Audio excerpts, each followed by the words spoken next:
Señoras y señores, acaba de ingresar el señor presidente de la República, el doctor Juan Manuel Santos Calderón, acompañado de su señora María Clemencia Rodríguez de Santos. Un fuerte aplauso para ellos.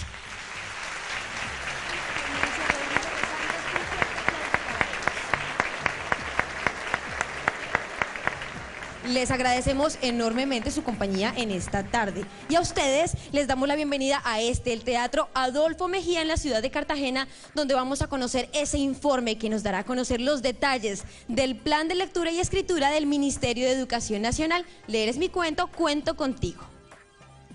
Ahora les quiero comentar que ustedes que nos siguen ahí a través del canal institucional nos pueden contar todas sus opiniones también a través del Twitter con el numeral Si Lees. Por ahora les quiero invitar a todos ustedes que se pongan de pie para que entonen con nosotros el himno nacional.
Muchas gracias, pueden tomar asiento. En esta tarde tenemos invitados muy especiales. Entre ellos tenemos al maestro, escritor y periodista colombiano Juan Gozaín. Buenas tardes, ¿cómo estás? Mucho gusto. Muchas gracias, buenas tardes. Tú estás ahí acompañado de mucha gente. ¿Qué tal si nos presentas a tu mesa de trabajo, a tu mesa que nos va a ayudar a construir y a apoyar mucho más este plan de lectura y escritura? Me parece muy bien, muchas gracias. Buenas tardes para todos, ¿cómo están ustedes? Me parece muy bien, muchas gracias.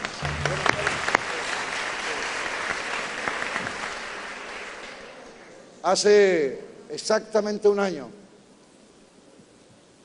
en la Universidad Tecnológica de Bolívar, en Cartagena, estábamos prácticamente las mismas personas, lanzando el Plan Nacional de Lectura, convocados por el Gobierno Nacional y por el Ministerio de Educación.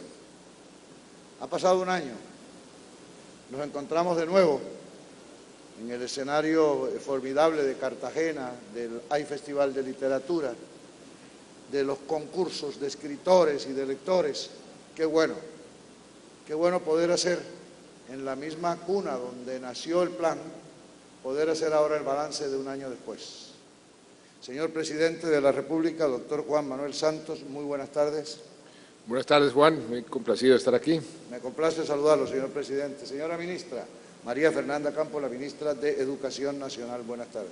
Gracias, Juan, un saludo muy cariñoso para todos. Y me gustaría saludar de uno en uno antes de seguir con el señor presidente, a los compañeros, a las personalidades colombianas tan representativas de tan variadas actividades nacionales que están con nosotros hoy en el panel de los invitados especiales. En mi caso, de izquierda a derecha, William Ospina, uno de los más grandes escritores en la historia de Colombia, sin lugar a dudas. William, bienvenido, muchas gracias. Muchas gracias, Juan.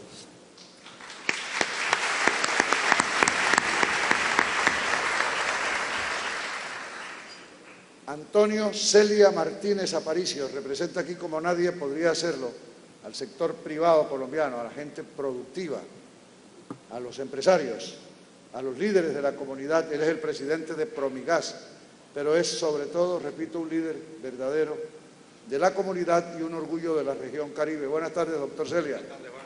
¿Cómo está usted?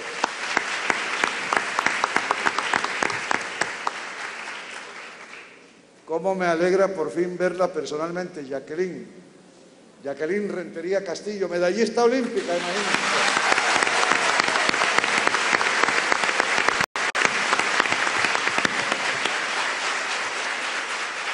Buenas tardes, y el placer realmente es mío el poder estar aquí con ustedes, y la verdad que esto es muy hermoso lo que están haciendo por toda la juventud, por los niños, niñas y jóvenes de nuestro país, y poder hacer parte y conocer del Plan Nacional de Lectura y Escritura, pues aparte de que vengo a aprender y a conocer de lo poco que puedo aportarle, me va a hacer muy feliz de ahora en adelante.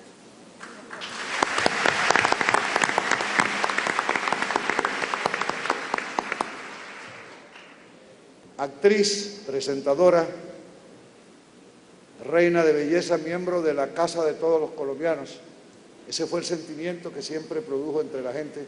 Ah, bueno, y a propósito, está llegando Raimundo Angulo como mandado a hacer en el momento en que... Y es Paola Turbay, que está aquí.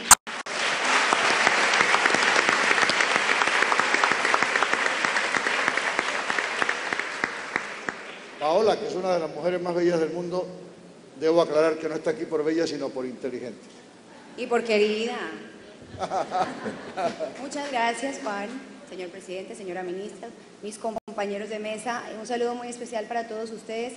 Aquí estoy como una persona más que quiere venir a aportar, venir a ayudar en todo en lo que pueda, poner mi trabajo a su servicio, no solo como Juan lo ha dicho, como actriz, presentadora o reina, sino como mamá y como colombiana. Así que estoy a la orden.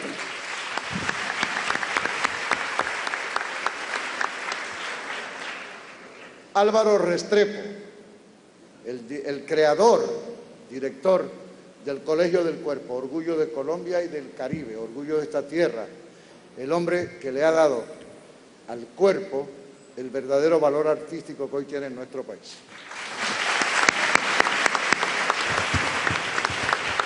Muchas gracias, Juan, señor presidente, señora ministra y mis compañeros de mesa. De verdad que es un privilegio y un orgullo estar aquí compartiendo este momento con ustedes. Gracias a todos por venir. Gracias por atender esta invitación.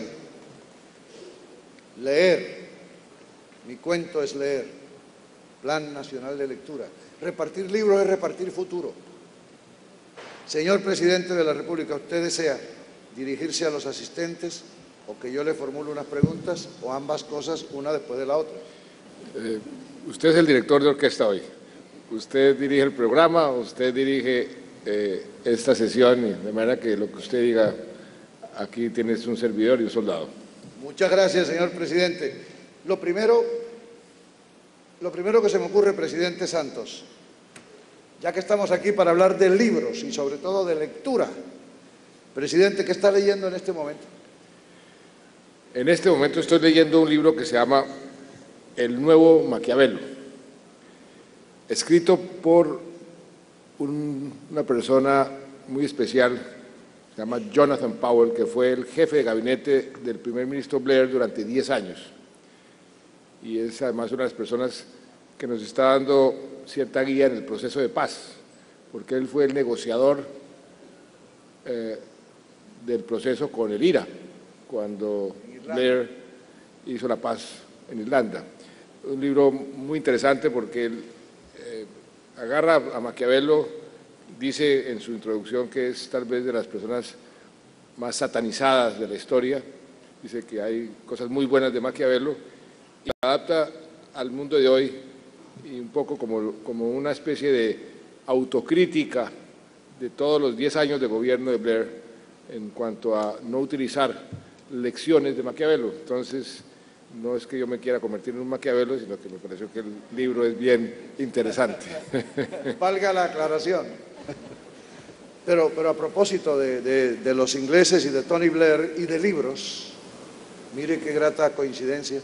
Usted escribió con el primer ministro Blair un libro sobre la tercera vía, ¿verdad? Así es, yo escribí con él un libro sobre la tercera vía que ha sido un poco la inspiración de nuestro gobierno, un poco en contra de los extremos, diciendo que siempre hay un centro casi en todas las situaciones que uno puede encontrar en la difícil tarea de gobernar y que encontrando ese centro encuentra uno más soluciones que yéndose a los extremos. Y yo creo que eso es una filosofía o una forma de enfocar el arte de gobernar muy práctica y que ayuda mucho. Y a propósito de los británicos, tenemos aquí al nuevo embajador, recién llegado. Hoy presenta credenciales.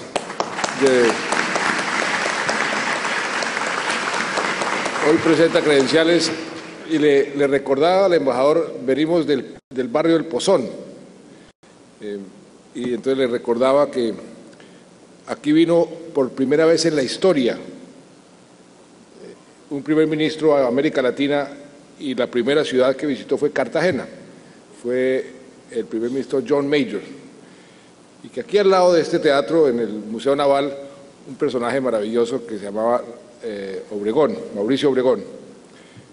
Lo encargamos de darle las primeros palabras de bienvenida al primer ministro que por primera vez en la historia pisaba tierra latinoamericana. Y le dijo Mauricio Obregón al primer ministro, le dijo: bienvenido, primer ministro, usted es el primer ciudadano británico de tan alta alcurnia que llega a Cartagena y no es recibido por los sonidos de los cañones y los fusiles.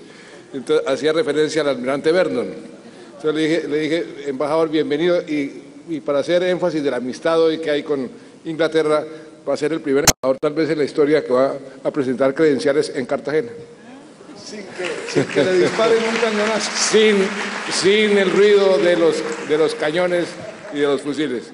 Pero también recordaba, Juan, usted que decía que hace un año estábamos aquí en este teatro, hace un año, 2 días después de nuestro encuentro allá en la universidad, aquí estuvimos en un conversatorio maravilloso con Carlos Fuentes, mi profesor, un gran escritor, y fue uno de los iniciadores del Hay Festival, porque no sé si Cristina está aquí,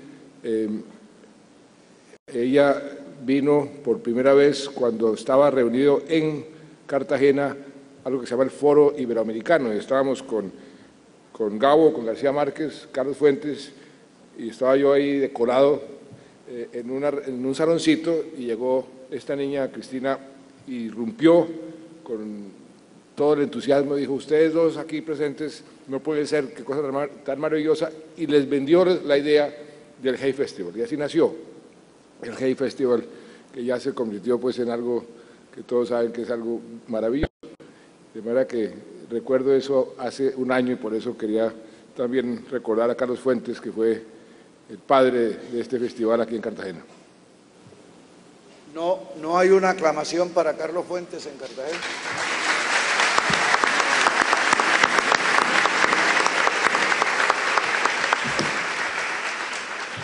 El presidente Santos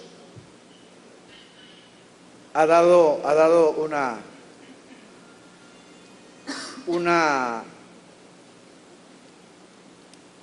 tocado un tema fundamental.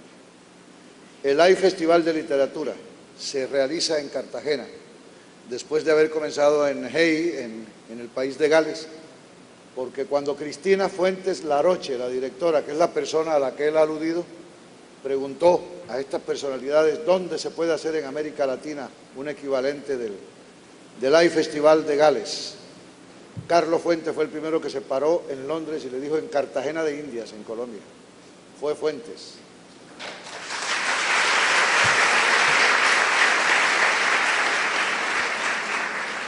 Señor presidente, yo le quiero pedir un favor. Estamos en la gran fiesta del libro, de la lectura, esta tarde. No vamos a hablar de escribirlos, vamos a hablar de leerlos. Una pregunta que siempre se hacen los padres de familia, los educadores, los pedagogos, los psicólogos: ¿cómo estimular en el niño la lectura? ¿Cómo lograr que el pequeño comience a leer? Señor presidente, ¿a usted cómo lo estimularon a leer en su casa? Esa es una pregunta maravillosa y muy importante, porque en la medida en que uno le ayude a los niños a descubrir esa maravilla que son los libros, se le abre todo el mundo. A mí me enseñaron a leer mis padres, mi papá sobre todo, contándome cuentos. Él se sentaba conmigo y me contaba unos cuentos, se inventaba unos cuentos. Íbamos por la selva y aparecían toda clase de animales y aparecían fantasmas. Y me fue sembrando la semilla de una curiosidad, y entonces me decía: ¿usted quiere que siga el cuento? Y me dejaba un libro. Me dejaba un libro y poco a poco fui descubriendo los libros. Y me acuerdo, la primera colección que me regaló mi padre fue la colección de Emilio Salgari. Esos libros de Emilio Salgari que me los devoré todos. Y poco a poco va uno descubriendo esa maravilla. Sandokan, el tigre de la Malasia. Exactamente.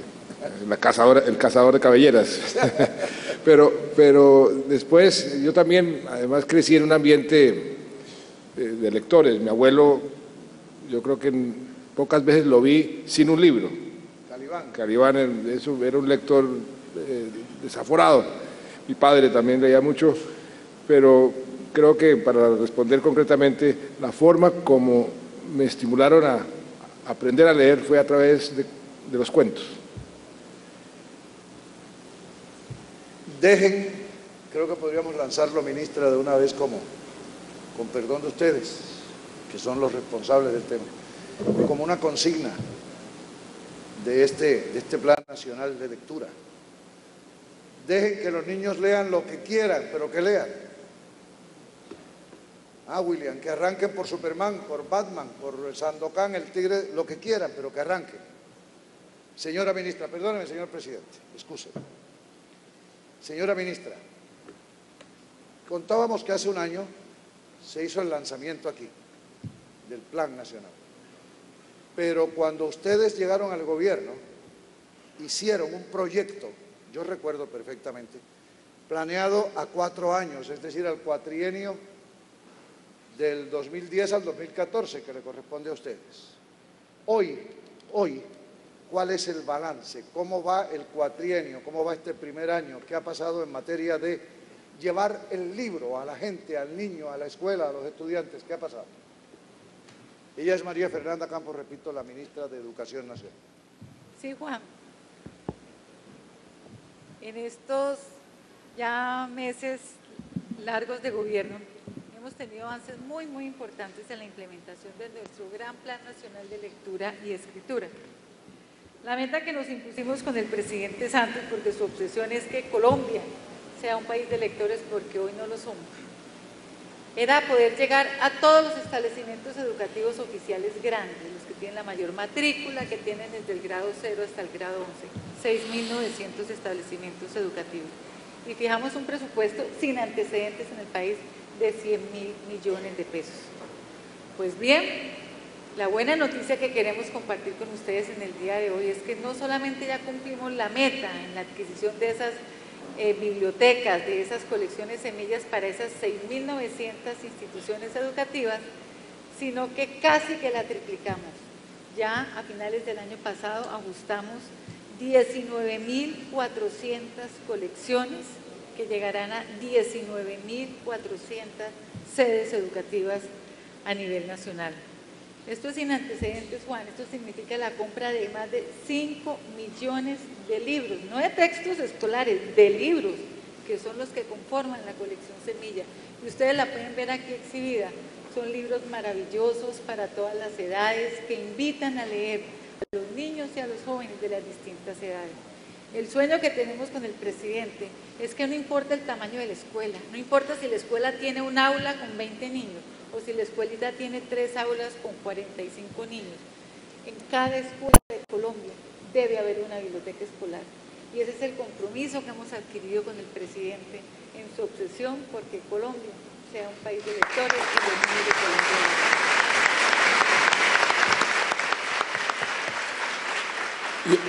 Yo meto la cucharada porque tengo una duda. De pronto William nos puede ayudar a responderla. A usted, Juan, la hemos discutido con la ministra. Este programa, que créame que es un programa maravilloso, y cuando la ministra me dice no llevamos 6.600 establecimientos, sino llevamos 10, casi vamos en 20.000, y que en lugar de 1 millón de libros vamos en más de 5 millones. Yo me emociono realmente porque ese sueño de aumentar la lectura en el país, si lo podemos realizar, sería maravilloso para el país, para toda la vida, porque es una semilla que crece permanentemente, es una especie de círculo virtuoso. Pero tenemos la siguiente duda, a todos les hago la pregunta. En forma simultánea, estamos tratando de utilizar la tecnología para llevar una mejor educación a todos los niños y niñas de Colombia. Y por eso nos propusimos conectar todos los municipios, todos, y lo estamos haciendo, y conectar los hogares, sobre todo los hogares de los niños y niñas más necesitados. Por ejemplo, en ese programa de las 100.000 viviendas gratis, un componente muy importante es que todas esas viviendas tienen conexión de Internet, y les estamos entregando un subsidio de 300.000 pesos a cada beneficiario para que puedan comprar el computador de más alta calidad. No se puede comprar un mejor computador. ¿Con qué filosofía? Con la filosofía de que si un niño tiene conexión a Internet y un buen computador y un buen instructor, va a tener el mismo punto de partida que el niño más rico, el niño de estrato 6 en Cartagena, en Cali, en Bogotá. Tienen el mismo punto de partida. Igualdad de oportunidades. Exactamente. Entonces ahí viene la pregunta.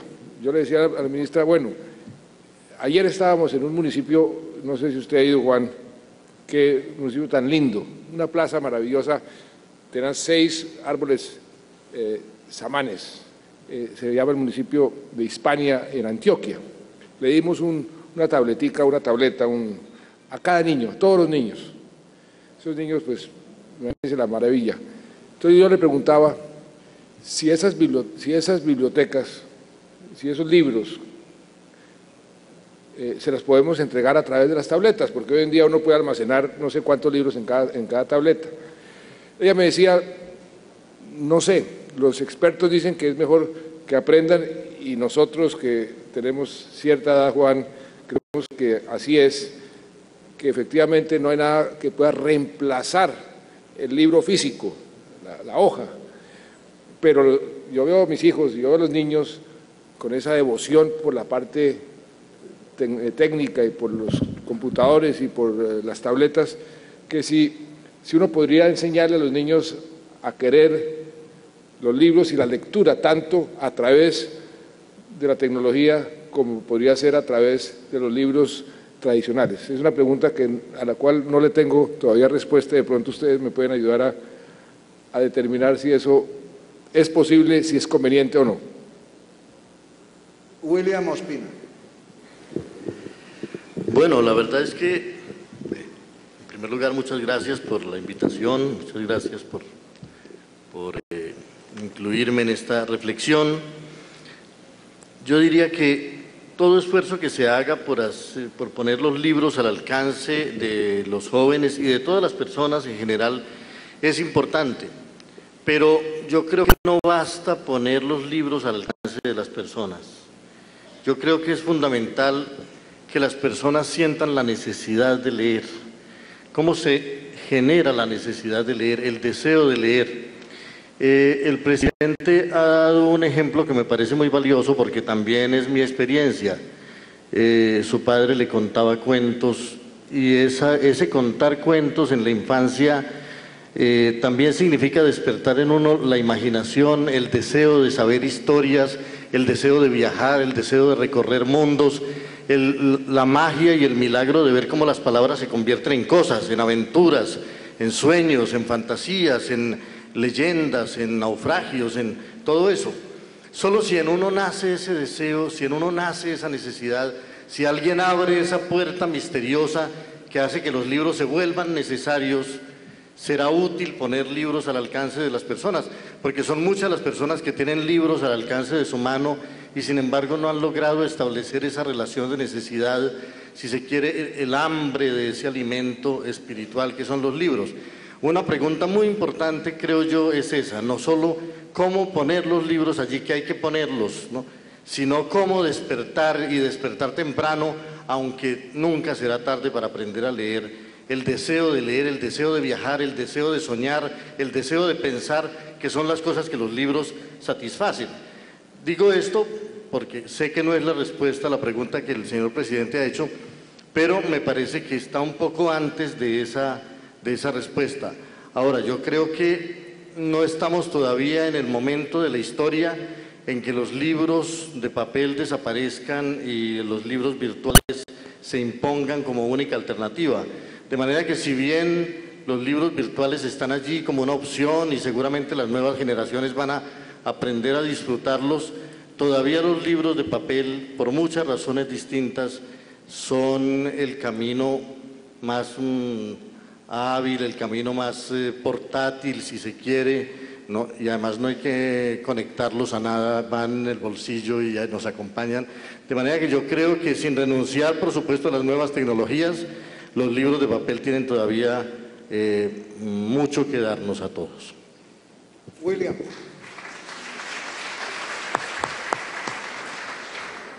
Creo que lo que usted nos acaba de decir, su reflexión, como usted mismo la llamó, plantea un asunto fundamental. No basta con mandar los libros. ¿Cómo crear el hábito? ¿Cómo iniciarlo? ¿Cómo estimularlo? ¿Cómo encontrar el detonante que lleve al muchacho hacia la lectura? ¿El Plan Nacional de Lectura tiene algo que ver con eso, ministra? ¿O ustedes llevan los libros al colegio y ahí se quedan? Lo más importante del plan, además de darle acceso a los niños y a los jóvenes a unos libros maravillosos que jamás han tenido, no los han tenido ni en la escuela y mucho menos en sus hogares, es todo el programa de formación y acompañamiento a los maestros, de tal manera que a través de diferentes prácticas, modelos pedagógicos y demás, puedan motivar en los niños precisamente y despertar en los niños ese amor por la lectura.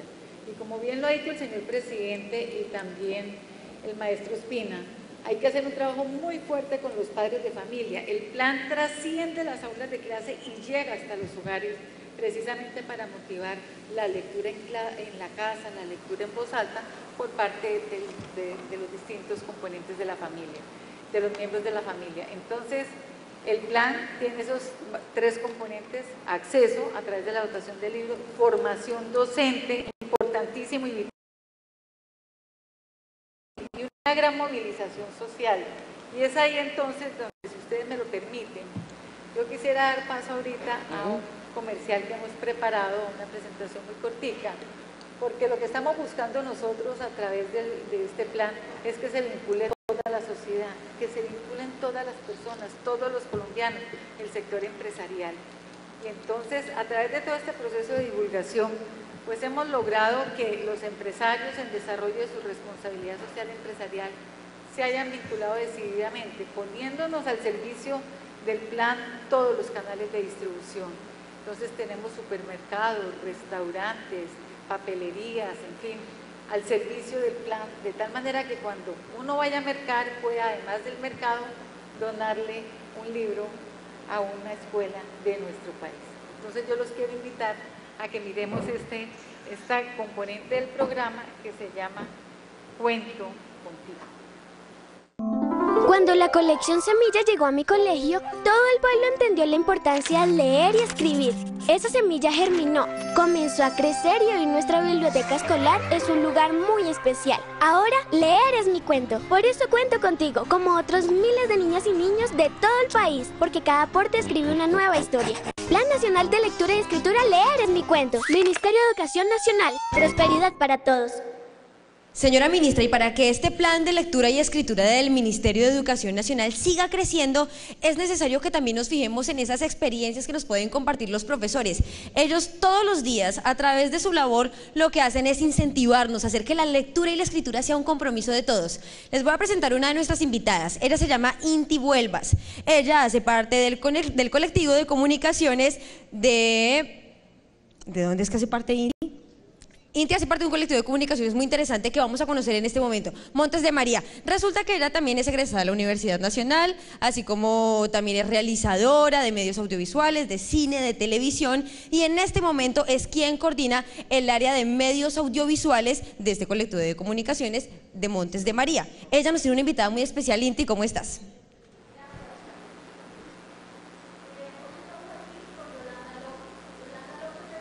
Ilustre del Premio Compartir al Maestro 2010.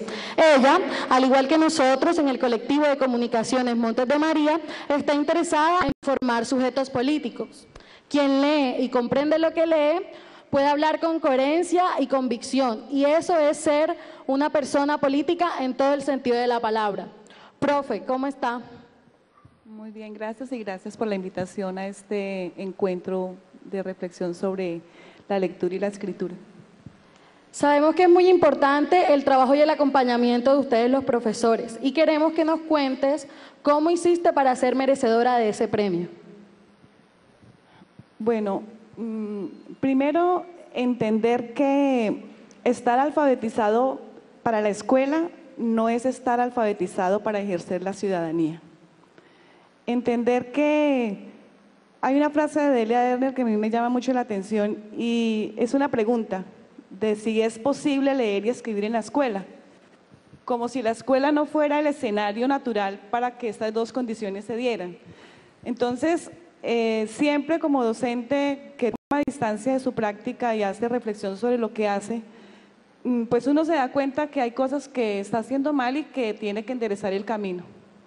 Cuando yo llegué al colegio de la policía de la ciudad de Ibagué, soy tolimense como el maestro William Ospina, llegué y no conocía absolutamente nada. Era un contexto totalmente diferente para mí, pero habían muchos estudiantes, todos allí son hijos de policías, y ellos contaban que tenían muchas angustias de pensar que sus papás estaban secuestrados, que no sabían cuándo los iban a liberar, otros que ya pues habían tenido a sus papás asesinados, otros que pensaban que de pronto iba a sonar el teléfono por la noche esperando algo que les dijera que su papá había sido asesinado. Entonces, todas esas angustias, dije yo, hay que revertirlas al código escrito para que los estudiantes puedan hacer catarsis a través de la escritura. Y fue así como empecé un proyecto donde ellos escribieron esas historias y se publicaron a través de crónicas. Entonces, esas crónicas de dolor y amor, que fueron llamadas así, cuentan historias de los muchachos frente a su papá policía, cuentan historias de los policías contadas a sus hijos y que sus hijos las revirtieron al código escrito en forma de crónica, y cuentan también historias de crónicas de su barrio.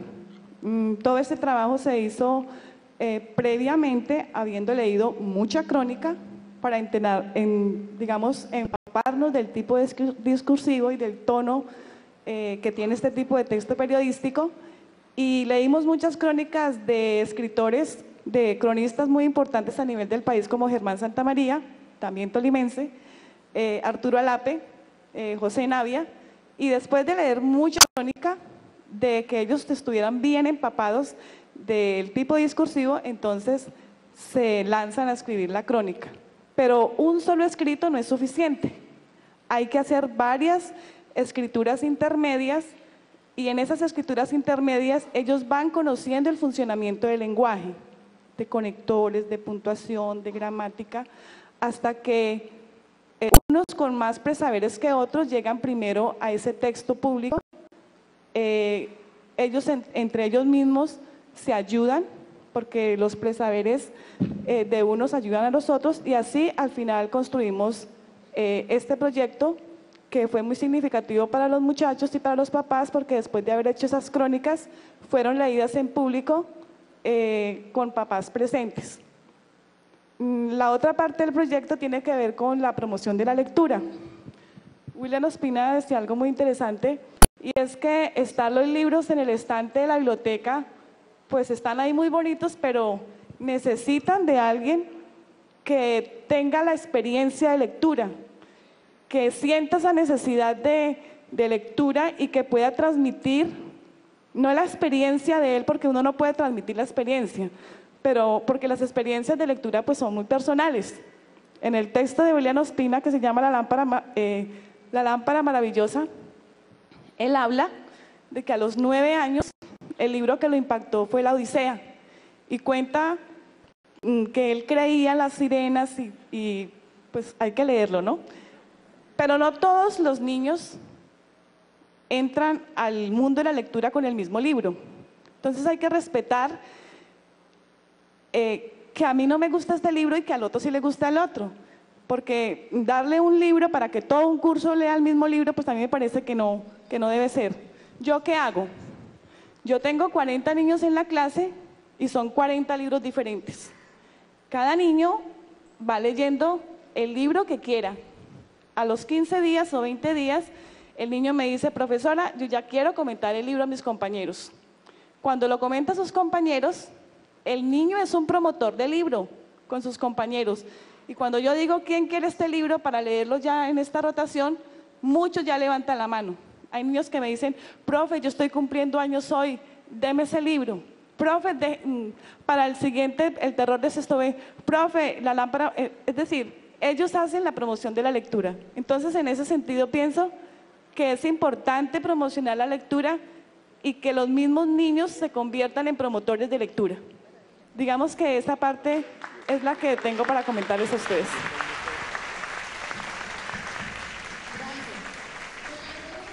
Entonces, cómo escribiendo se puede liberar un poco la angustia de los niños, y además hacen historias de amor, pero también de dolor, y eso ayuda a hacer catarsis.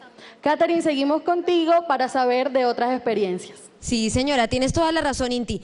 Con ustedes está Geraldine Álvarez. Ella es la directora del grupo de jóvenes narradores y narradoras de San Jacinto de Bolívar. ¿Cómo estás? Cuéntanos quién es tu invitada. Detalles.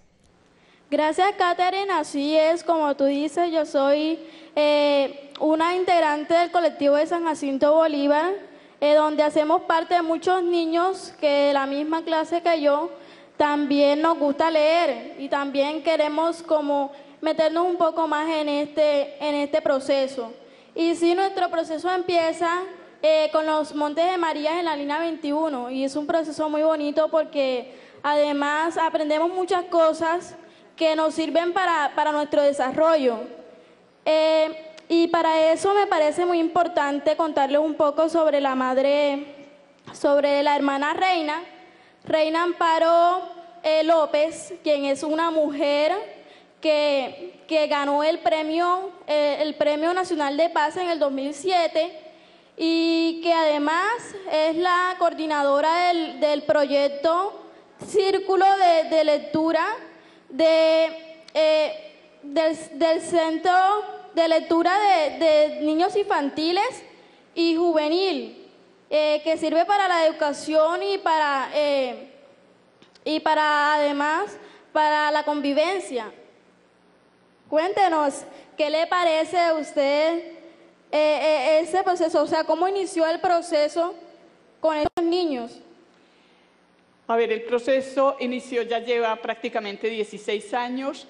En 1996 llegué a San Vicente del Caguán, y viendo la violencia tan grande que había en el municipio y los niños jugando a juegos de guerra, pues empezamos a comentar con Monseñor Castro, que en ese tiempo era el obispo del vicariato, cómo desarmar la mente y el corazón de los niños, pero a la vez armarlos con sabiduría y amor. Entonces empezamos un proceso de desarme infantil.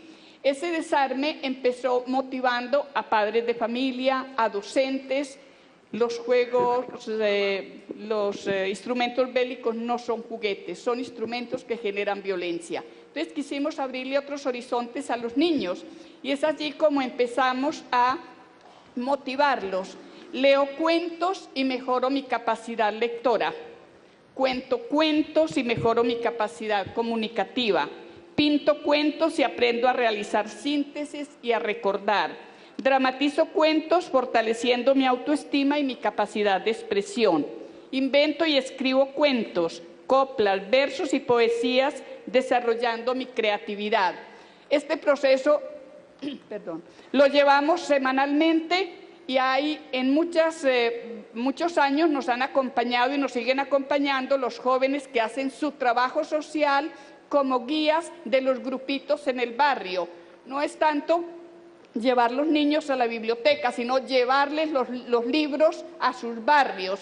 Entonces ellos se reúnen en una casa de familia, en 2 horas hacen un proyecto muy lúdico donde el niño aprende jugando.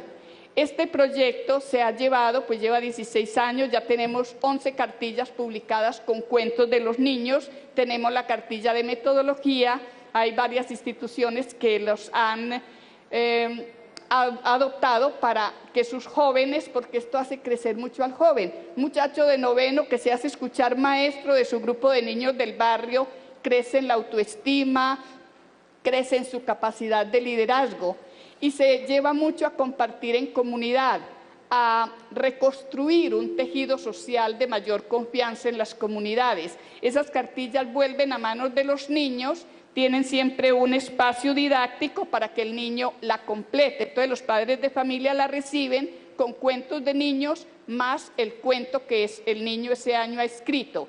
Gracias a muchas personas que yo digo trabajo de la mano de la Divina Providencia, nos han colaborado tanto en la edición de las cartillas como en donar libros. Ahora estamos reactivando las bibliotecas veredales con un nuevo proyecto lindo que tenemos en San Vicente, como es la Casita de los Sueños, que va por las veredas llevando juegos didácticos construidos con reciclaje de madera, llevando talleres de lectura y libros generalmente de segunda que nos regalan. Ojalá ahora tengamos unas lindas colecciones. Ustedes no se imaginan la emoción de los niños sentarse a leer un cuento en el campo.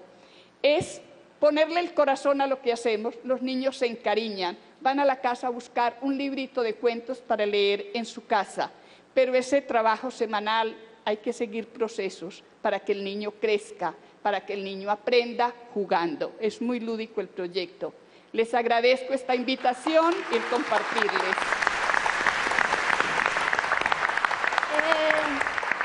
Muchas gracias por su aporte. Y yo creo que no es nada diferente a la historia que nos tiene el señor Luis. ¿Qué tal te parece, Katherine? Pues realmente todas estas ideas, todos estos aportes lo que hacen es que crezca este plan de lectura y escritura. Como tú lo dices, Edilberto Narváez tiene un invitado muy chévere, un invitado que además de innovar, también nos está enseñando que no importa cuál sea el medio, lo importante es compartir lectura y escritura. Bueno, muchas gracias, Katherine. Soy Edilberto Narváez Erazo y también hago parte del colectivo de comunicaciones de los Montes de María. Esa iniciativa, así como la Madre Reina, la entrelazo con la del colectivo de comunicaciones Montes de María, ¿no? Desde la iniciativa y la estrategia del cineclub itinerante, de que va a los municipios a recuperar los espacios públicos que el conflicto en un momento nos quitó, pero también nos ayuda a formar público, a que los jóvenes también comiencen a narrar, a contar sus historias. Hoy yo me siento complacido de presentar a uno de las grandes experiencias exitosas en Colombia, a nuestro amigo Luis Soriano. Usted es docente y líder del proyecto Biblioburro. Colombia quiere saber cómo inicia esta iniciativa.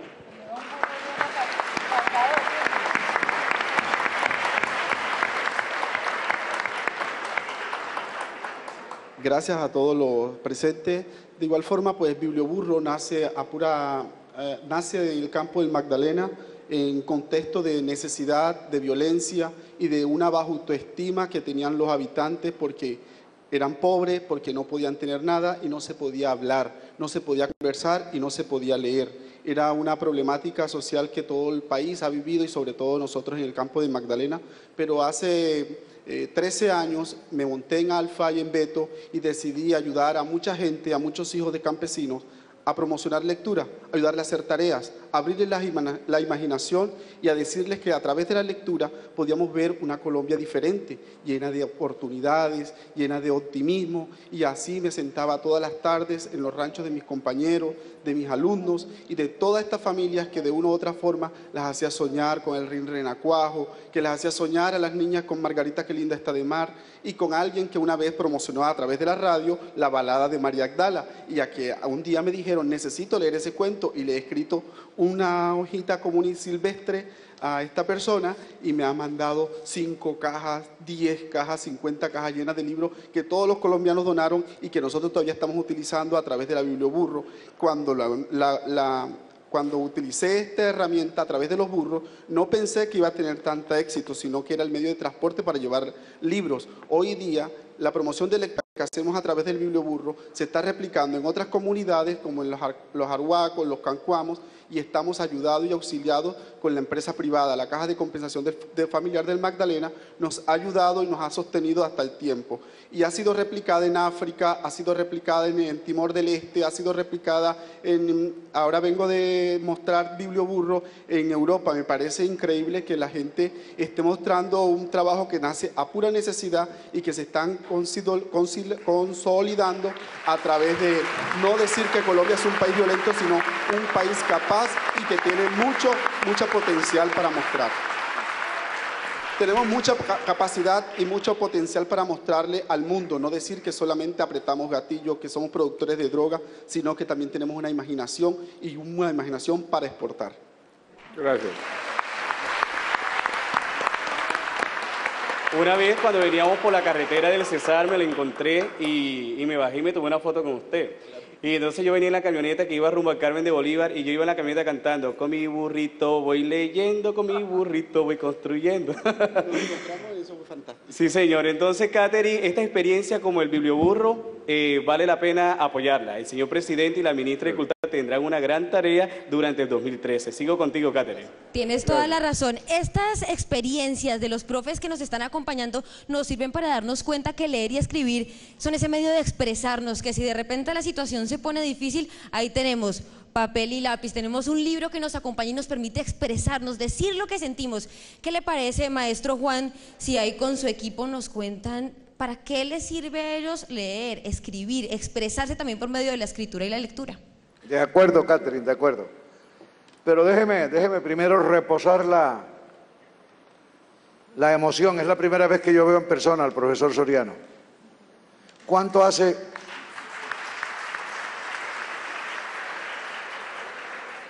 que usted me mandó aquella carta?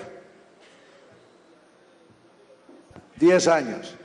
Me llega una carta un día a mi oficina no, a mi cabina de radio en Bogotá, de un señor que dice, voy por los pueblos del Magdalena, salgo de Granada y llevo en el burro unos libros y se los presto a los campesinos y después regreso a la semana siguiente.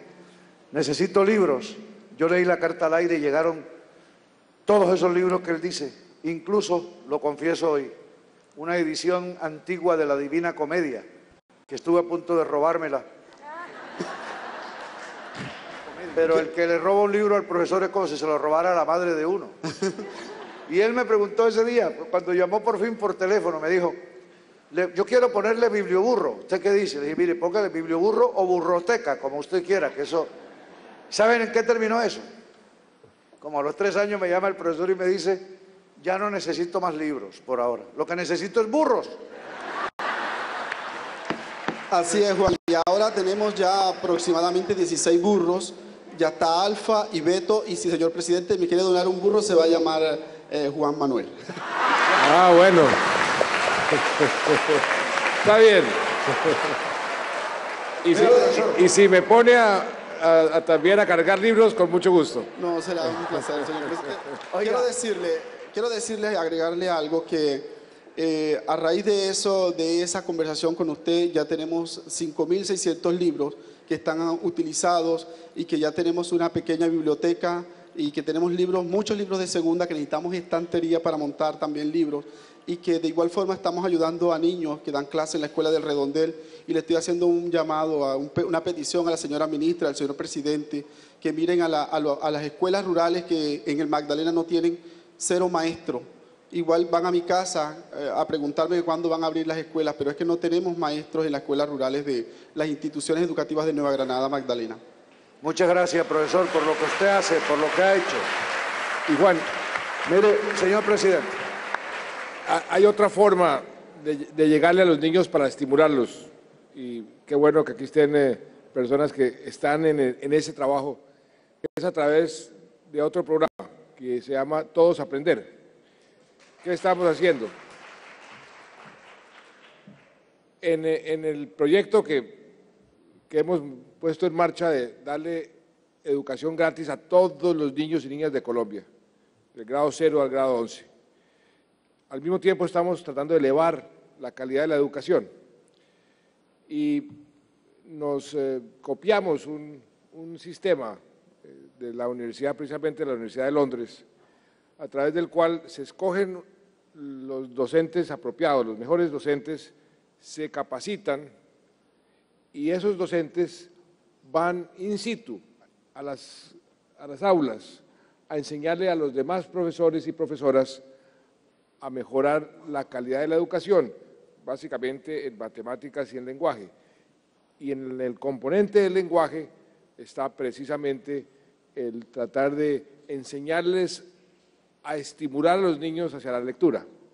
Yo digo que yo tengo unos ejércitos, el Ejército Nacional, los soldados de tierra, mar y aire y los policías, nuestros héroes de la patria, pero tengo unos ejércitos igualmente importantes, los ejércitos sociales. Una de las divisiones que está aquí son las divisiones de los instructores, se llaman Todos Aprender. Allá está Juan, mire. Que es una labor maravillosa, una labor, los tutores que le están enseñando a los profesores, a sus pares, a mejorar la calidad de la educación. ¿Y quién se beneficia? Los niños. Y una de esas instrucciones es estimular la lectura. Y por supuesto que aquí hay un componente también muy importante, ahora que los veo también en la primera fila, los gobernadores y los alcaldes. El apoyo de los gobernadores, el apoyo de los alcaldes ha sido fundamental para que este programa avance a esa velocidad. De manera que también quiero agradecerle a los gobernadores y alcaldes. El compromiso de ustedes es absoluta y totalmente necesario, porque, entre otras cosas, lo que nos están pidiendo ahora, maestros en tal colegio que no hay, eso tiene mucho que ver también con la labor de gobernadores y alcaldes. Pues bien, entonces, señor presidente, nunca he podido olvidar que al cabo de unos pocos meses, cuando ya conseguimos todo ese montón de libros, y yo les mandé todo, incluyendo la Divina Comedia, escribe el profesor y dice, ahora el problema es que no hay burros. Y entonces hicimos una campaña tan bella. ¿Le regalo un burro? Que cuente con un burro de la primera dama, de la señora de Santos. ¿Y usted sabe cómo hicimos la campaña para conseguir ya no libros, sino burros? Hay que ponerle imaginación a todo eso. Cogimos la famosa canción del Caribe, de la música popular. ¿Se acuerdan de ella? Y entonces hicimos una cuña que decía, no hay burro para tanto libro. Conseguimos 16 burros en un mes. Y el profesor tuvo el buen juicio de ponerle, al primer burro que le llegó le puso alfa, que es la primera letra del alfabeto griego. Y el segundo fue una burra y le puso beta. Entonces, alfa y beta por todo el Magdalena repartiendo libros. Si eso no es una maravilla, ¿qué es entonces? Yo le debo una respuesta, señor presidente, que quiero ir con nuestros invitados a conversar con ellos. Le debo una respuesta. Usted me planteó a William y a mí la pregunta de esos pronósticos entre el libro y el computador, si va a desaparecer el libro de papel. Creo que estoy obligado a decirle que en mi experiencia personal, el libro no va a desaparecer nunca. Lo único mejor que acariciar el lomo de un libro es acariciar la espalda de una mujer, con perdón de las señoras. En cambio, yo quiero verlos a ustedes, señores, acariciando el lomo de un computador. No, nada va a acabar con el libro, nada, no es posible. Jacqueline Rentería Castillo, ¿cómo, usted que es tan joven, cómo la estimularon a leer? ¿Cuál es su experiencia en ese campo? ¿Qué fue lo que hicieron para que usted se aficionara a los libros? Bueno, yo me siento muy identificada con lo que planteó el doctor Juan Manuel Santos al inicio, los cuentos. He sido desde pequeña muy apasionada por los fines de semana que transmitían por un canal nacional cuentos de los hermanos Grimm. Me gustaban muchísimo, muchísimo, pero ciertos fines de semana quedaban en continuará. Y pues muchos días me quedaba pues con la incógnita de saber qué pasaba, qué continuaba, me gustaban muchísimo. Hasta que cierto día vi que mi madrina poseía un libro de los hermanos Grimm, grandísimo, pero traía todos los cuentos. Entonces empecé a ir a la casa de ella hasta que me lo prestó, me lo llevé para mi casa y pude hacerle seguimiento a estos libros. Y eso fue lo que me llamó. Primero que eran cortos, no eran muy largos. Yo tenía 9, 10, 11 años más o menos. Me llamaba muchísimo la atención porque ya no tenía que esperar a que fuera un fin de semana para verlo, no me tenía que esperar 5 días, 6 días para llegar al domingo o al sábado, sino que podía llegar a la casa de mi madrina o desde mi casa abrir el libro y continuar la lectura hasta el punto que yo quisiera descansar y volver a iniciar. Eso me apasionó pues cuando era muy chiquita. Y ahora en grande, ya en la parte deportiva, creo que va muy encaminado. Considero que la lectura ha hecho que mi capacidad de pensar, de crear una estrategia, la debo gracias a eso, a la lectura, al amor que he encontrado en ella. He encontrado libros excelentes, libros de pensar en grande. Siempre hemos dicho los deportistas de que el punto clave de nuestro éxito deportivo no es solamente la preparación física, sino que viene encaminado con la preparación mental. Y parte de ella la obtengo gracias a los psicólogos, pero en gran parte a los libros de actitud positiva que he venido leyendo desde prácticamente el inicio de mi carrera.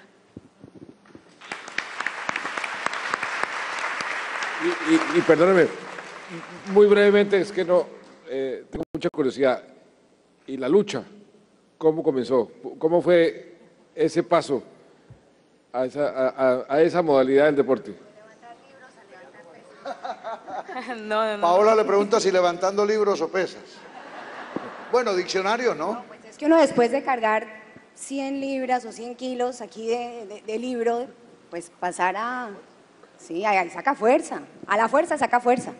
Sí. Siga, Jacqueline, siga usted. Los libros dan muchísima fuerza, demasiada fuerza mental para poder asumir grandes retos como los son los Juegos Olímpicos, un campeonato del mundo o un campeonato nacional que es el inicio de todo ciclo olímpico. ¿Cómo inicié, doctor? Pues en el colegio donde yo estudiaba, la verdad que cuando era chica mi papá fue atleta en el colegio, pero solamente hasta allí, no fue pues de competencia ni municipal ni nacional. Pero yo era muy ajena al deporte, sí era muy dedicada pues al colegio, a la escuela, de la escuela a mi casa. Son 5 hijos, así que tenía muchas personas más en mi casa para jugar, entonces era la escuela, mi casa. Cuando inició 6º grado de bachillerato, primer grado de bachillerato, el colegio no me daba la educación física, bueno, el atletismo, el voleibol, sino que el colegio tomó una actitud diferente y escogió un deporte, en ese caso fue el judo. Hizo que el judo fuera parte de la educación física, consiguió las colchonetas, consiguió el entrenador de liga. El colegio se llama Instituto Técnico Multipropósito. Digo el nombre porque gracias a él hoy estoy aquí sentada y gracias a él porque me enseñó lo que era la parte deportiva. Hoy estoy celebrando tantas bendiciones que Dios me ha dado.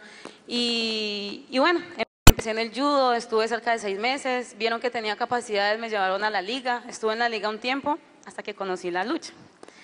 La lucha me llamó muchísimo la atención, la indumentaria. Eran unos botines muy bonitos, muy flexibles. En judo era el kimono y sin zapatos y no me gustaba estar sin zapatos porque me pisaban a veces. ¿No? Entonces hice el cambio y desde el 25 de enero del año 2000 estoy en lucha. Y una pregunta, para llegar a ser uno semejante persona, medalla en los Olímpicos, el componente de la lectura en el entrenamiento. Fue importante leer libros sobre la lucha libre, sobre cómo mejorar, ¿ese componente fue importante? Totalmente, no solamente la lectura, sino también la escritura. Soy una persona que me gusta descubrir cada día cosas nuevas y dentro de ello, pues gracias a la misma tecnología, entonces trataba como de estar siempre al día, no solamente con los videos de mis oponentes a nivel mundial. Cuando no tenía la oportunidad de asistir a una competencia, veía por medio del internet cómo estaban ellas en su nivel. Entonces, sentada al frente del computador, me ponía a escribir cuáles eran sus ventajas, desventajas, qué era lo que hacían y sobre qué tenía que trabajar yo al momento de enfrentarme en ellas en un campeonato del mundo o un torneo internacional. Llegaba luego a mi casa, hacía muy bien mi apunte, lo reevaluaba, llegaba al entrenamiento, lo ponía en práctica. Eso era la parte física, lo que venía trabajando, pero a la vez la parte mental era leer libros de actitud positiva, de creer más en mí, de creer de que si lo estoy haciendo es porque soy capaz y de que lo puedo lograr. Entonces, no solamente porque esté la montaña al frente quiere decir que no puedo pasarla, no. Puedo trabajar muy fuerte para pasar por un ladito y llegar, o simplemente para superarla y continuar mi meta. ¿Se da cuenta? Qué maravilla, ¿no? ¿Se da cuenta?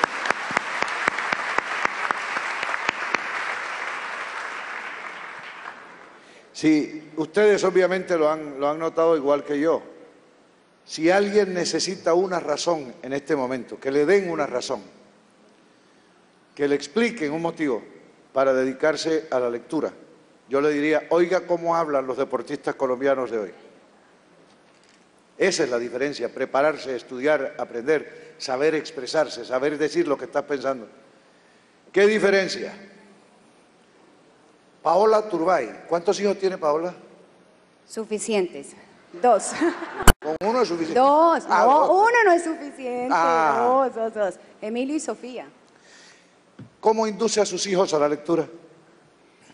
Bueno, a ver, como madre, pienso que, mi forma de ver las cosas es que la lectura es un hábito.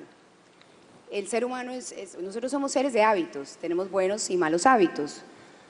Cuando uno trae niños al mundo, uno los trae con la responsabilidad de educarlos, de criarlos, de estructurarlos con buenos hábitos.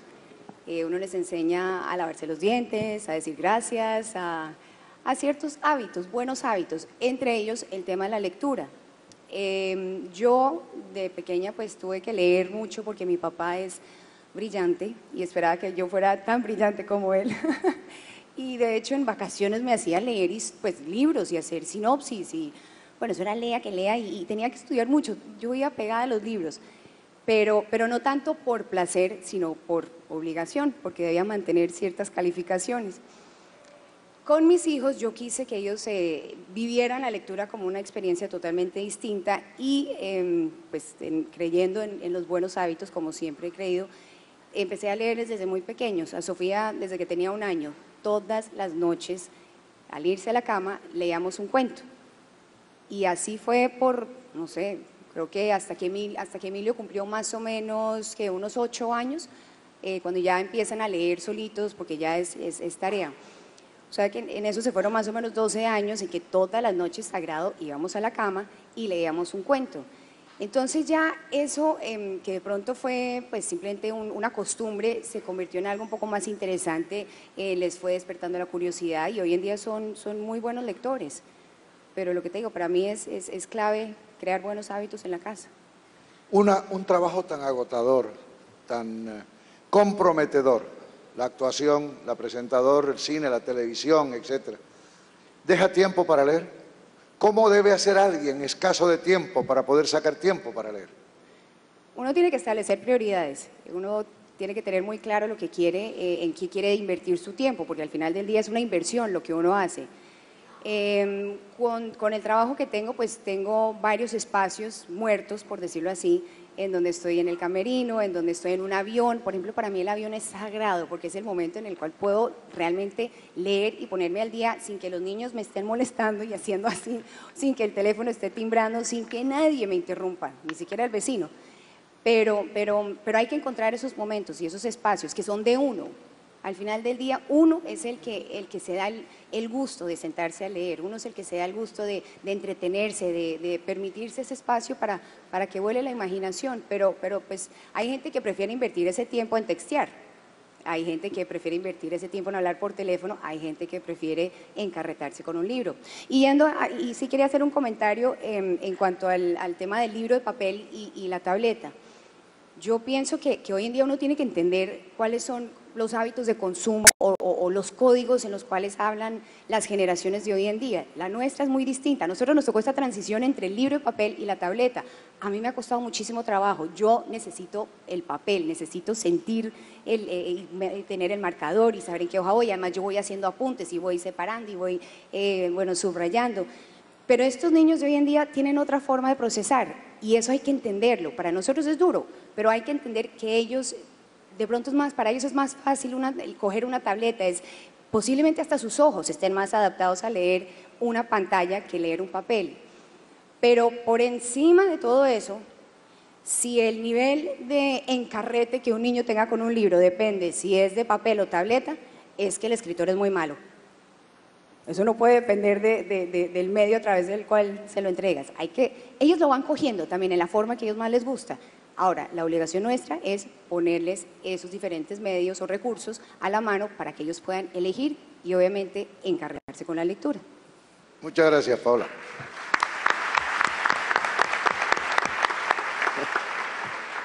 Y eso que Paola advierte que ella es de la generación que hizo el tránsito del libro a la tableta. ¿Qué podríamos decir los que hicimos el tránsito? ¿De la piedra al papel? No, del papiro al papel. Del papiro al papel, imagínate. De la lápida al papel. Álvaro Restrepo. Álvaro, me alegra mucho verlo. Él es, como ya les dije, el creador y es el director del Colegio del Cuerpo. En la formación artística, estoy haciendo abstracción de la formación literaria, ¿verdad, William?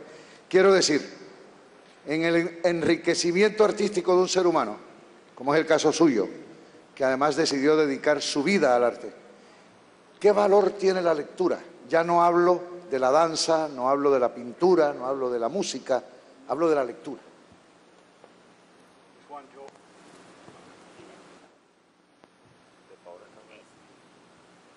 Yo llegué a la danza muy tarde, yo llegué a la danza muy viejo, a los 24 años.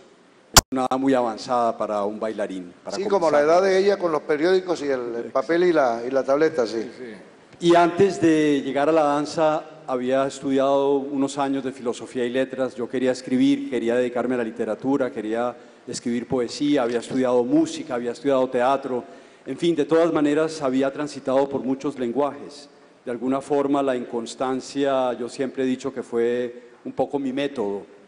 Y hasta que llegué y encontré ese lenguaje total que yo siento que es el lenguaje de la danza, que es el lenguaje del escenario, donde está presente la literatura, la música, el teatro, las artes plásticas. Realmente la danza y el arte escénico es un arte total. Entonces yo creo que el papel de la literatura, de la palabra escrita, de la palabra hablada, es muy, muy importante. Yo quería remitirme a algo que comenzó diciendo el señor presidente al inicio, y también como un homenaje a quienes nos dedicamos y a quienes se dedican a este trabajo heroico de ser maestros, de ser incitadores, de ser detonadores o detonantes, de ser fabricantes de alas, como deben ser los maestros, y es esa función tan importante que es despertar la curiosidad, cómo inspirar a un niño para que quiera saber más, para que se acerque al conocimiento. Y quiero compartir con ustedes una brevísima cita de un gran escritor sudafricano. Yo me he dedicado en los últimos años a leer muchísimo literatura sudafricana. No sé por qué la realidad de Sudáfrica me obsesiona profundamente, tal vez porque siento que tiene cosas muy cercanas a nuestro país. Y especialmente me conmueve mucho el proceso de reconciliación de Sudáfrica y todas las comisiones de la verdad, de la reconciliación, etcétera, especialmente en el momento que está viviendo nuestro país.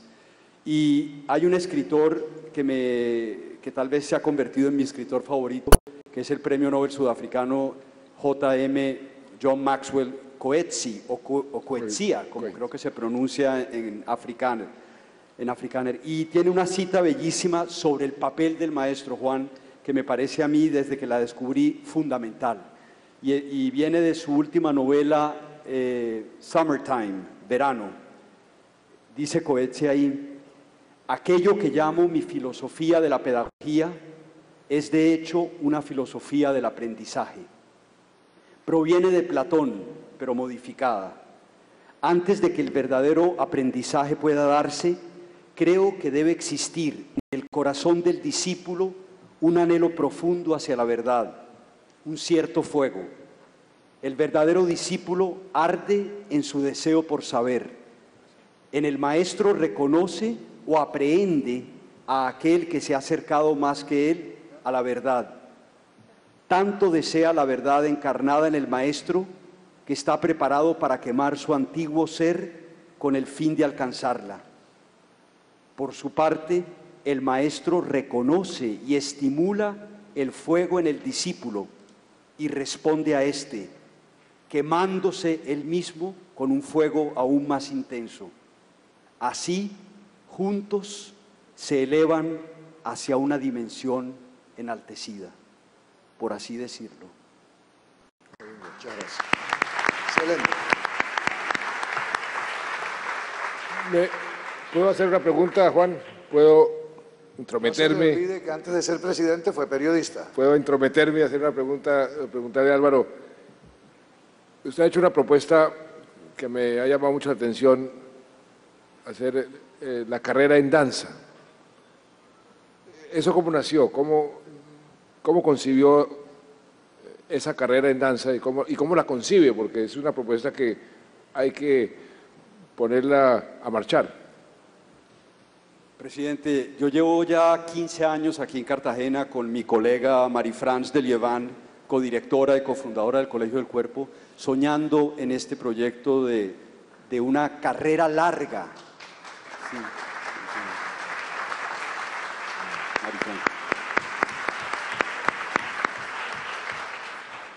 Lo que estamos soñando hoy, presidente, es una carrera larga, no en danza, en artes del cuerpo. ¿Y qué quiero decir con una carrera larga? Así como en Cuba o en otros países donde se ha entendido que para llegar a ser un músico o un bailarín hay que empezar desde la más tierna infancia, lo que estamos proponiendo es la creación de un colegio, el primer colegio artístico del Gran Caribe, donde los niños desde el preescolar hasta la universidad.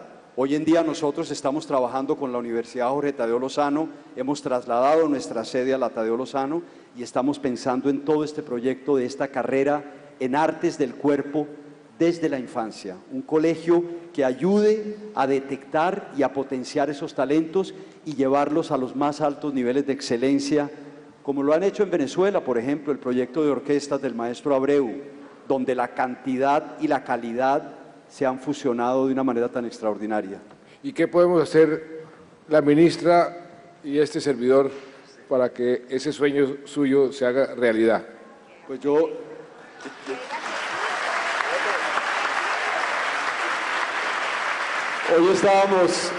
Hoy estábamos hablando con la ministra, también tuvimos la visita hace poco de la primera dama en la inauguración de nuestra nueva aula. La primera dama nos ha visitado ya varias veces en el Colegio del Cuerpo.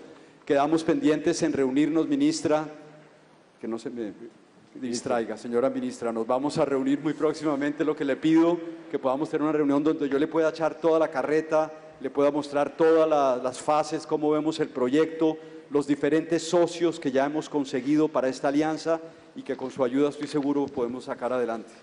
Muy bien. Muy bien, qué bueno.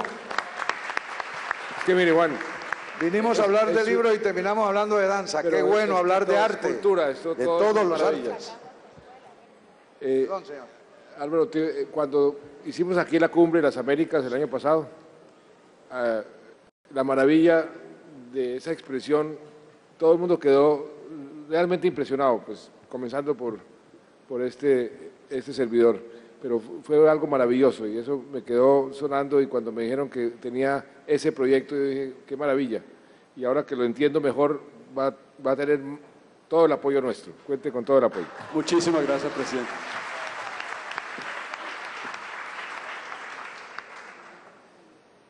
Bueno, doctor Celia, Antonio Celia, los empresarios, los creadores del desarrollo, de la riqueza, del empleo.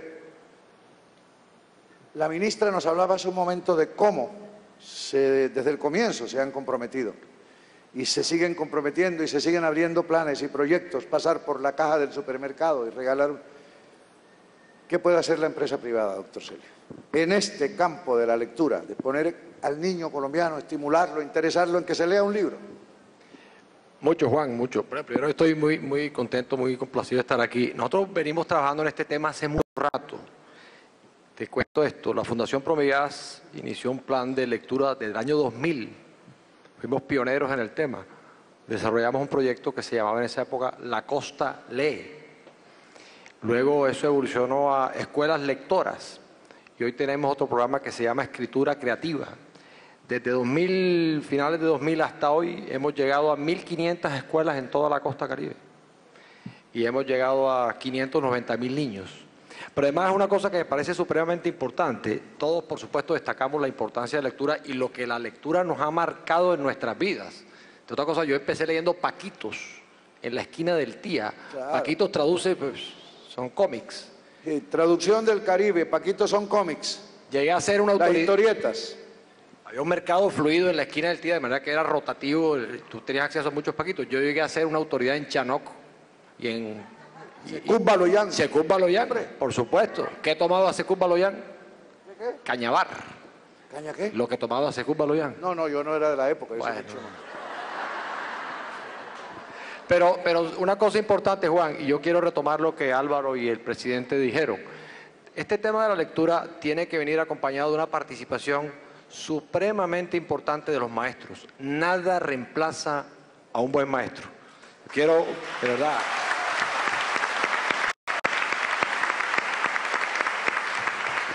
El maestro está en el núcleo de todo este programa que venimos acompañando. Nosotros con la ministra nos reunimos una vez al mes, nos tiene que soportar y padecer una vez al mes a los empresarios que de alguna forma nos siente que nos rinde cuenta de una forma muy amable. Pero la experiencia que nosotros hemos tenido, que le contaba que hemos llegado a 590.000 niñitos en estos 12 años que estamos trabajando en el tema de la lectura, medimos el impacto de nuestras intervenciones. Quisimos saber qué había pasado, ¿verdad?, con nuestra participación en esos programas de lectura desde la perspectiva de la comprensión de la lectura, ¿verdad? Es decir, si nuestra intervención en esos colegios había logrado el resultado, y era que no solo leyeran, que cogieran el hábito de la lectura, sino que comprendieran los textos que estaban leyendo. Y encontramos que quienes participaron en estas intervenciones mejoraron entre un 25 a 30% la comprensión lectora. En programas que son no solo dar libros, sino involucrar directamente a la institución y sobre todo al maestro. Entonces, eso es lo que hemos hecho, además de que nosotros decidimos hace muchísimos años no dar en nuestras empresas a fin de año ni llaveros ni agendas. Y creamos 2 líneas editoriales.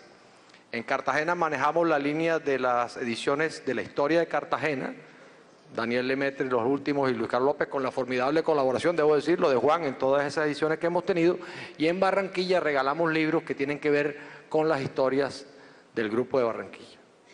Una última cosa, y para hacer un contraste, la nota que leyó Álvaro está en iPad, la mía está en papel.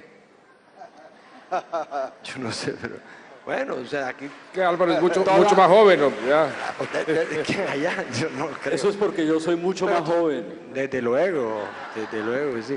Pero ¿sabe lo que deberían hacer para que sea útil? Intercambiarlas. Intercambienlos como si estuvieran en el colegio. Ahora a la salida, como la muñequita. Y usted se gana un computador y él una hoja de papel. Pero tú sabes que decía que estaba releía ahora, Juan, yo creo que vale la pena.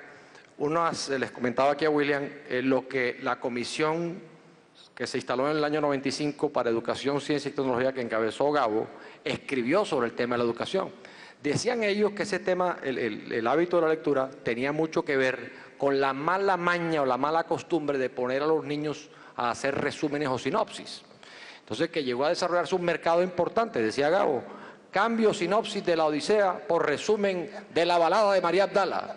cambio sinopsis de la Franja Amarilla por la Ilíada, ¿verdad? Pero entonces le voy a leer lo que decía sobre ese tema de la lectura. Decía Gabo en ese informe, año 95. Es imposible que los niños lean una novela, escriban la sinopsis y preparen una exposición reflexiva para el martes siguiente. Sería ideal que un niño dedicara parte de su fin de semana a leer un libro hasta donde pueda y hasta donde le guste, que es la única condición para leer un libro, pero es criminal para él mismo y para el libro que lo lea a la fuerza en sus horas de juego y con la angustia de otras tareas. Ahora. Así es. Hablando de Gabo y esa reflexión, yo veía ahora a Jacqueline y hacía la siguiente relación. Ustedes que son más que todo escritores, William y Juan, que cualquier otra cosa. Una pequeña y corta anécdota. Hace muchos años, Gabo tenía aquí un apartamento en la máquina de escribir, allá en Boca Grande, y me invitó a almorzar, y llegué yo, y Gabo estaba de mal genio, y le pregunté, ¿qué le pasa? Y me, llevo 2 días tratando de encontrar una palabra que es el juego de los niños de la calle que botan una moneda contra la pared, y el que quede más cerca se lleva la moneda. No me acuerdo cómo se llama y no he podido encontrar la palabra que estoy buscando. Dije, bueno, pero tranquilo, Gabo, vamos a almorzar. Y me dio una lección en lo que llama la carpintería de la literatura, encontrar las palabras precisas. Y añadí algo importantísimo que tiene que ver con la lectura y con las ventajas y la importancia de la lectura. Los niños o las personas que leen mucho se expresan mucho mejor, porque aprenden el uso de la palabra y se van acostumbrando a encontrar esas palabras en la mente. Entonces yo decía, la lucha, porque yo también quise ser como escritor a veces, yo fui periodista y sufría mucho encontrando la forma de expresarme, de expresar exactamente lo que uno quiere, pero sí he aprendido que entre más leo, más fácil le queda a uno expresarse. Entonces ese es un aspecto de la lectura para la educación de una persona muy, muy importante. Entonces, esa lucha permanente, esa lucha por doblegar la dificultad que tiene uno siempre para expresar exactamente lo que está pensando. Y entre más lee, más fácil o menos difícil es la expresión exacta de lo que uno quiere transmitir. Y ahí hay un aspecto de la lectura que hay que valorar mucho, porque muchas veces yo lo veo con mis hijos que comienzan a atropellar las palabras. Digo, cálmense, exprésense con más tranquilidad, y eso lo da la lectura. Eso me permite, presidente, hacerle una pregunta a William. Es el escritor invitado esta tarde. De todo el grupo, el escritor es él. William, retomando lo que acaba de decir el presidente Santos, es verdad lo que dicen los escritores, como en el caso que le pasó con García Márquez, que no hay en el mundo sino una palabra, una única palabra para escribir lo que uno está pensando. Ese es el famoso cuento de la tengo en la punta de la lengua. ¿Es eso mismo? Bueno, es eso que llamaba Flaubert le mot juste, ¿no? La palabra justa. Yo creo que sí hay una búsqueda de exactitud, y cuanto más exacta sea la palabra que uno encuentre para expresar un hecho, un color, una emoción, mejor será. Pero yo creo que toda literatura es siempre una aproximación. Nadie logra nunca el libro perfecto, sino el libro más cercano a lo que quería expresar.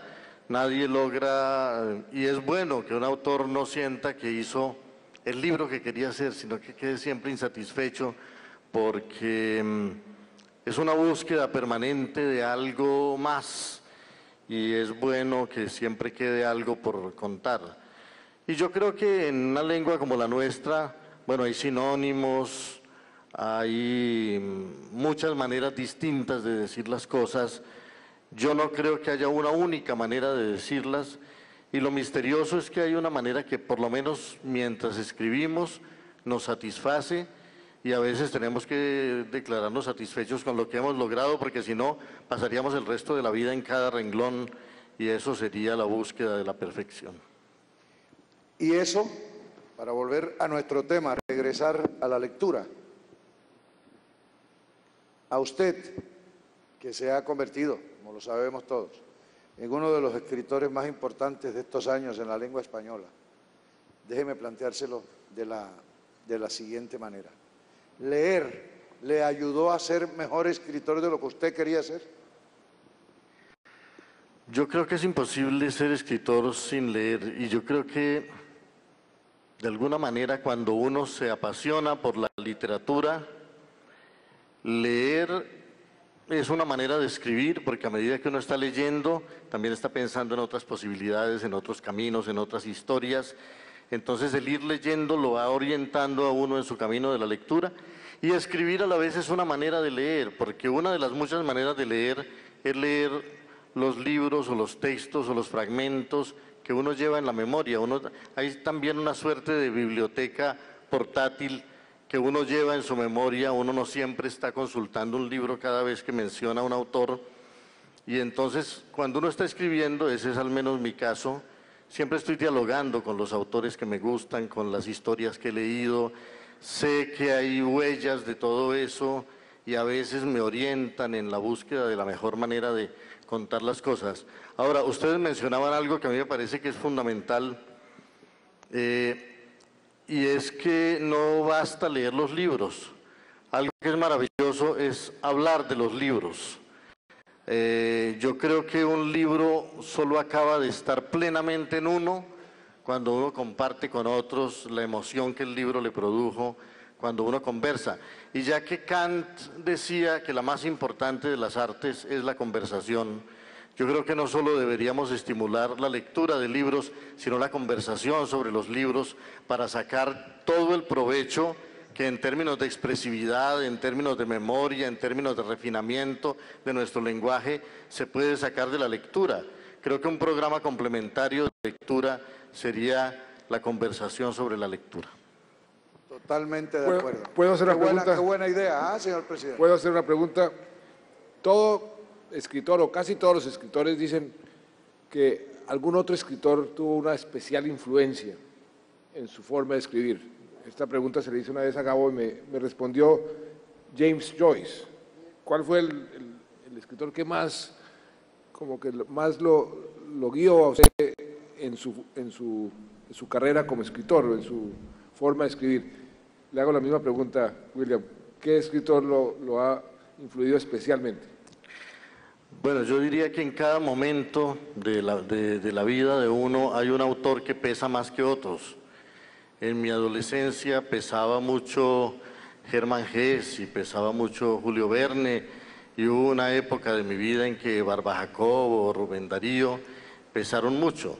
Tal vez uno de los que más ha pesado, y yo siento que no es mi caso personal, sino tal vez el caso de todos los escritores más recientes, y no solamente en castellano, sino en el mundo, es Jorge Luis Borges. Yo creo que después de que uno encuentra a Jorge Luis Borges, uno descubre unas posibilidades de la lengua española que antes no conocía, una capacidad de síntesis, de exactitud, ya que hablábamos de eso, de juego con el lenguaje, un autor que es capaz de darle a uno cosas importantes en cada línea, en cada párrafo, de revelarle mundos, de asombrarlo, y de asombrarlo no solo con la lengua y no solo con la literatura, sino con la existencia. Uno lee a Borges y queda asombrado de la luna, de los espejos, de los tigres, de los amaneceres, de la memoria, de la muerte, esa capacidad de conmocionar la vida y de enseñarle a uno de nuevo cada cosa de la vida, es un milagro de la literatura. Bueno, yo por aquí tengo otro invitado, señor, claro, espérame. maestro, lo que quiera, siga. Después de uno leer a Borges, no vuelve a ser el mismo. La vida cambia después de uno leer a Borges, estamos de acuerdo. El gobernador del Cesar Catering está con usted. El gobernador Luis Alberto Monsalvo, ¿dónde está el gobernador del departamento? Aquí está, gobernador, saludemos. ¿Qué tal? Buenas ¿qué tal? noches Allá por está acá, Coco. sí señor. Bienvenido. Muchas gracias. Aquí está el gobernador del Cesar, como bien lo dice el maestro Juan Luis Alberto Monsalvo, un gobernador líder, un gobernador que conocemos en nuestro país por ese cariño a los niños, por ese cariño a su tierra, a su territorio, para incentivarles a ellos la lectura, la escritura, tener una mayor calidad en su educación. Buenas noches, ¿cómo estás? Bien, Catherine, yo creo que todo ese amor por la niñez ha venido desde el gobierno nacional. Lo primero que tenemos es que reconocer que el presidente Santos ha puesto el dedo sobre la llaga y hay que darle toda la atención y todo el amor a nuestros niños, y por eso este acuerdo para la prosperidad es muy importante. Y es muy importante porque hoy estamos evidenciando que pues cada uno de nuestros docentes, nuestras profesoras, nuestros profesores tienen muchas dificultades cuando van al aula escolar porque no hay herramientas. Y bueno, principalmente yo considero que la mejor forma para incentivar la lectura es a través del libro. A veces por los problemas económicos, los padres y madres no tienen cómo poner en su casa, en su hogar, en su biblioteca, un texto para que el niño cuando tiene el tiempo de ocio lo pueda tomar y arranque a leer. Por eso pues yo me tomé el trabajo con la señora ministra, que pues hoy nos dio la posibilidad de que el Cesar se convirtió al día de hoy en el primer departamento a nivel nacional que logra cobertura para el 100% de las sedes educativas. Y bueno, en eso trabajamos de forma articulada, principalmente porque yo cuando encontré que había una iniciativa de la señora ministra que tenía unos recursos priorizados, corrí a buscar a mis alcaldes y hicimos un esfuerzo de 3 partes, que es lo más bonito de todo esto. Los alcaldes colocaron el 20% de los recursos, el departamento colocó el 30%, y la señora ministra nos amplió el cupo de recursos y logramos garantizarle